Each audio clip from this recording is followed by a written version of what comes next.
In the face of dwindling state aid, what are your plans to address the city's future budget concerns, and what will be your approach to the city's tax rate? Well, first and foremost, I think as mayor, you have to have a vision and a plan. And it all comes down to jobs and economic development. I think probably the most important thing when we talk about economic development and jobs is the image of a community. I think that plays a very, very big part in everything. It's how you sell your community to others outside of this area.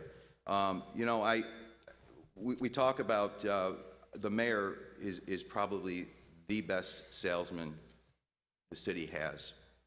And I just referred to an article that was in the Boston Sunday Globe on Sunday, July 31st.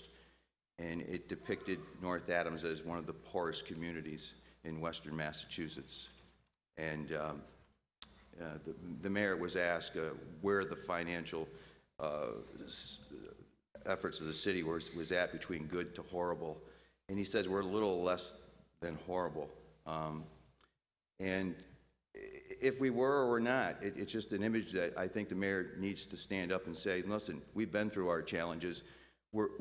We've had challenges and we're moving forward. I think that if businesses and people from outside this area are reading that article, they get the impression that, hey, why would I want to come to North Adams to start a business and bring a family? Thank you. Thank you.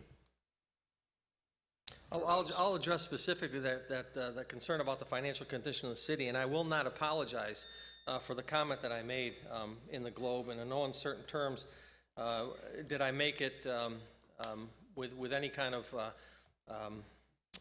ill will or anything against the city. I think I was asked by the reporter to rate the financial condition of the city from good to horrible, and I did say it was below horrible, and it is. Our financial condition is not good. If anyone thinks it is, then I'm sorry, but it's just not. We are in horrible financial shape, and we're getting better. We are getting better, despite many things. And in order to do that, I've reduced the structural deficit I inherited in the FY10 budget from $2.3 million to just about $422,000 in 2 short cycles. So we're getting better. I restructured city debt last year, saving thousands and thousands of dollars on city debt. I've saved $80,000 annually by restructuring the health insurance, cleaning up the health insurance that was being given to ineligible people. I've saved $50,000 or more by taking over the city water plant and direct cost savings there. And in doing all this, I was able to maintain our bond rating. I have to stop you. Thank you. Your response? Yeah. You mentioned the water treatment plant, but I really don't believe there's actual savings there. If we were to look at the retirement and pensions in there, we didn't when we did that, we figured that we didn't figure in pensions in health insurance in there when we did we figured the final savings there on the water treatment plant. Are you asking me that? No, I'm just saying. I'm saying that that wasn't taken into consideration in the total savings. So I don't think there was any savings with bringing it in house. Thank you. Mr. Alkenbright will now give his response to the same question. Can you repeat the question, please? In the face of dwindling state aid, what are your plans to address the city's future budget concerns, and what will be your approach to the city's tax rate? I think by doing continue to do exactly what I'm doing. I think fiscal prudence has been a good part of my responsibility so far. I do want to add one thing quickly, though. A full cost analysis was done on the water plant. It did include personnel and it did include benefits. When we get back to the tax situation, last year was a very, very bad year with respect to having to raise the taxes, to raise the levy, to increase revenues, but we also shrunk the budget. And I'm going to stand by this. You'll probably hear me say it ad nauseum tonight, but we've shrunk this budget over a 2-year cycle by a net of 3.2%. We've cut close to $3 million out of our budgets over the past 2 cycles. Yes, we've added revenues, but in order to make the budget balance, we've had to do that. I will continue to do those things. I'll continue to look at ways we can find cost savings. I'll look at ways we will be able to cut in our budgets if in fact that's the case. I'll continue to manage costs. I'll continue to look at the revenue side of the equation. I do not think that you can do one without the other. That does not mean I'm a tax Mongol. Last year was an anomaly. This year, we may see taxes go up 3.5%. Excuse me, doesn't he get 30 seconds?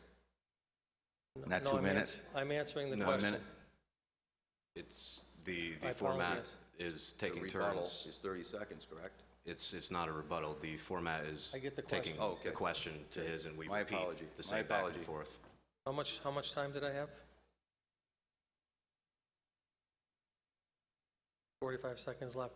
So I guess just to close this out, I think over the last 2 years, people have seen my fiscal responsibility firsthand. We've done it. We've provided information. We've educated the council. We've educated the public. We had well over, I think my first budget session, we had well over 13 or 14 meetings, public meetings on the budget. And I think we're just going to continue to provide information, keep people in the loop, and have people understand just what we're doing for the economy of the city. Thank you. Your rebuttal, Mr. Boucher? Could you repeat that question for me, please? Of course.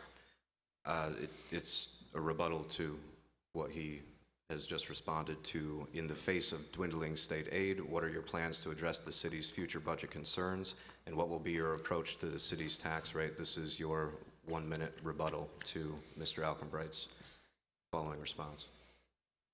Jobs, jobs, jobs. We need economic development. I'll keep hitting on this all night. It's so important. As a mayor, as a leader of a community, you have to have a vision and a plan. I don't see a plan coming from this administration.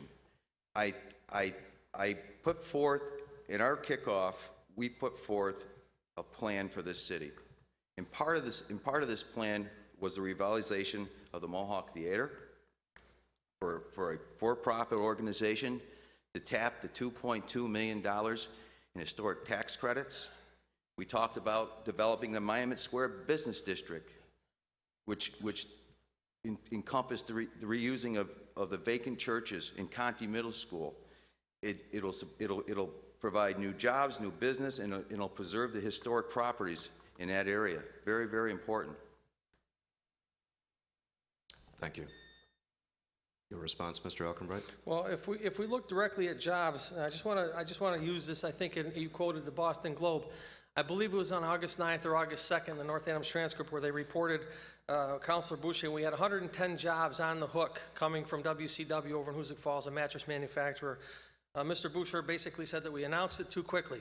We had to announce it quickly in order to put the tax agreement in front of the public. That was a public process. He also said we didn't do our due diligence, but I don't believe he was at the meeting where we spent an hour and a half with the Finance Committee going over all the due diligence of this company. Mr.